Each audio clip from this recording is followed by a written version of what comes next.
Pakistan India کی division ہوئی 1947 میں، اور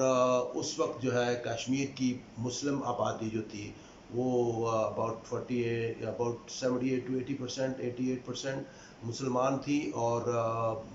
ڈویژن جو ہوئی تھی ان دونوں اسٹیٹس کی وہ پیورلی آن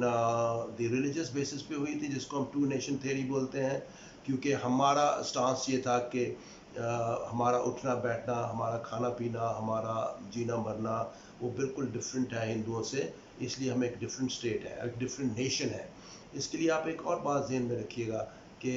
جب مسلمان پہلا قدم رکھا سب کانٹیننٹ پہ، جب انہوں نے ٹیک اوور کیا، محمود غزنوی نے تو ٹیک اوور کیا نہیں تھا، he just came and he used to attack and go back. Muhammad Ghori نے ٹیک اوور کیا تھا 1206 میں یا اس سے پہلے، اور وہ پہلے پرتھوی جو راج تھے ان سے ان کی ایک وار ہوئی، لوز کیا، second time he came again, اور پھر انہوں نے اس کو ڈیفیٹ کیا، اور اس کے بعد سے لے کر انگریز کے ٹیک اوور کرنے تک، بلکہ پاکستان کے بننے تک، ایک دن بھی ایسا نہیں ہے کہ جس میں ہندوؤں نے مسلمانوں کو راج کیا ہو۔ ایک ڈائنیسٹی سے دوسری ڈائنیسٹی مسلمان ہی ایک دوسرے سے ٹیک اوور کرتے چلے گئے، چاہے وہ غوریز تھے، تغلق تھے، اور اس کے بعد غلامان تھے، اس کے بعد لودھی تھے، اس کے بعد مغلز آ گئے، مگر یہ ایک دوسرے سے ٹیک اوور کرتے چلے گئے۔ اینی وے، تو وہ اسٹیٹس کا ہوتا کیا تھا اس وقت، پہلے ہم یہ دیکھ لیتے ہیں کہ کس طرح ان دونوں اسٹیٹس کو کنٹرول کیا جاتا تھا۔ آج کل بھی ایسے ہی ہو رہا ہے، یہ ایسا نہیں ہے کہ کوئی نئی چیز تھی، اس وقت بھی ایسے ہی ہو رہا تھا کہ جب سینٹر میں کسی کی حکومت قائم ہو جاتی تھی، جیسے کہ ہم کہہ رہے ہیں کہ سینٹر میں جو ہے وہ ظہیر الدین بابر نے ٹیک اوور کر لیا ہے، تو وہ اپنی فوج یا اپنا ایک کانٹینجنٹ یا اپنا ایک پورے کا پورا جو گروپ ہے وہ بھیجا کرتے تھے دوسری اسٹیٹس میں۔ ہر اسٹیٹ جو ہے وہ انڈیپینڈنٹلی گورن کی جا رہی تھی، صدیوں سے سلسلہ چلا آ رہا تھا، تو وہاں پہ گورنرز ہوتے تھے، ان کا اسلحہ ہوتا تھا، ان کے ساتھ فوج ہوتی تھی، باورچی ہوتے تھے، ان کے فیشن کی چیزیں ہوتی تھیں، ہیرے جواہرات ہوتے تھے، خواتین کی کیٹ واک ہوتی تھی، اور ایک پورا شہر تھا جو کہ ٹریول کرتا تھا۔ تو وہاں پہ وہ اسٹیٹ میں چلے جاتے تھے، وہاں ان کے مہمان ہوتے، اور وہاں پہ کھانا پینا چلتا، تحفے تحائف جو وہ ایکسچینج ہوتے، اور پھر اینڈ پہ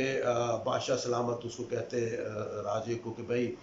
اب میں آ گیا ہوں، اور تمہیں پتہ ہے میری اسٹرینتھ کا، یو نو مائی اسٹرینتھ، تو ہوں دس کی کرنا ہے۔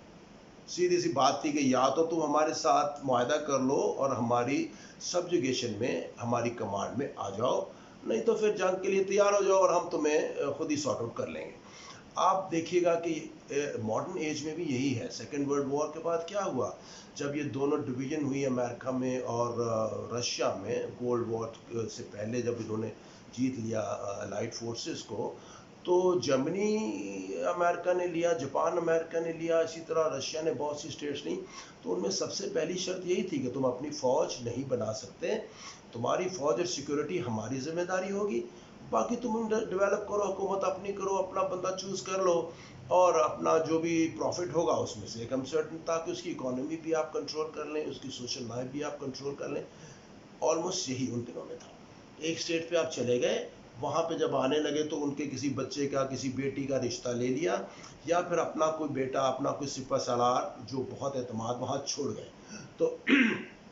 تو وہ وہاں پہ کنٹرول کرتا تھا، وہ وہاں پہ سارا حساب کتاب کرتا تھا۔ اور ہوتا یہ تھا کہ جب وہ بادشاہ وہاں سے چلا گیا تو 5-6 مہینے آنے میں لگتے ہیں، تو اس میں وہ کئی اسٹیٹس بغاوت کر دیتی تھی، اپنی فوج بنانا شروع کر دیا، اپنی پاور بنانا شروع کر دی، پھر اس کو کچلنے کے لیے واپس آنا پڑتا تھا۔ تو آپ کو یاد ہوگا کہ ہمایوں کو جب شیر شاہ سوری نے بھگایا انڈیا سے، شیر شاہ سوری جو ہے وہ کامنر تھا، he was from normal middle class, Babar کی فوج میں ایک نارمل سپاہی کی طرح بھی وہ لڑ چکا ہے۔ بعد میں اس نے بنگال میں گیا اور بیوہ تھی بنگال کی، اس سے شادی کر لی، and he became a very powerful ruler, اور اس کے بعد ہمایوں کو وہاں سے مار بھگایا۔ مگر اس چونکہ وہ مڈل کلاس سے آیا تھا، اس کا سروائیول کا بہت بڑا ایشو تھا، تو اس نے ایڈمنسٹریٹو دیکھ لیجئے، ریونیو میں دیکھ لیجئے، اور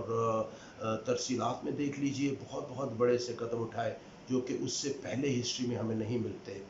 سب سے بڑی جو چیز جس کے لیے وہ جانے جاتے ہیں وہ ہے G T Road, Grand Trunk Road, جو کہ پشاور سے شروع ہوتی ہے، اس کے بعد لاہور سے ہوتی ہوئی امرتسر، دہلی سے کلکتہ تک جاتی ہے۔ اس وقت کی سب سے لانگسٹ روڈ تھی ہے۔ اس کے ساتھ بہت سی سویلائزیشن جو ہیں وہ بنی، اس کے اوپر بہت سی بکس لکھی گئی ہیں، اصل میں ہوتا یہ تھا کہ ایشو تھا کمیونیکیشن کا، کیونکہ ٹرین، جہاز، ٹیلی فون تو تھے نہیں، تو مسئلہ یہ تھا کہ پہلے کس کو انفارمیشن ملتی ہے، اس کے لیے اس نے وہ روڈ بنائی. اور 10 کوس کے بعد ایک چیک پوسٹ ہوتی تھی جہاں پہ تیار فریش گھوڑے جو ہے وہ کھڑے رہتے تھے. یہاں سے ایک پارسل گیا، اس کو دیا، اور وہاں سے سرپٹ گھوڑے بھاگتے تھے اگلی پوسٹ پہ، وہاں پہ وہ پارسل اگلے کو دے دیتے. تو اس طرح یہ سلسلہ چلتا رہتا تھا فرام ون وے ٹو اندر. اور وہ گھوڑوں کے لیے اسپیشل جاگیریں دی جاتی تھی، ان کو پالنے کے لیے ایک پورا انتظام تھا، کیسے ان کو کون لک آفٹر کرے گا. اس لیے بادشاہ سے تیز تو کوئی بھی نہیں تھا، صاف ظاہر ہو گیا. چنانچہ اس کی کنٹرول کو ہم دیکھتے ہیں کہ بہت افیکٹو تھا. کیا ہوا پھر، اس کی ڈیتھ ہو گئی. اس کے جو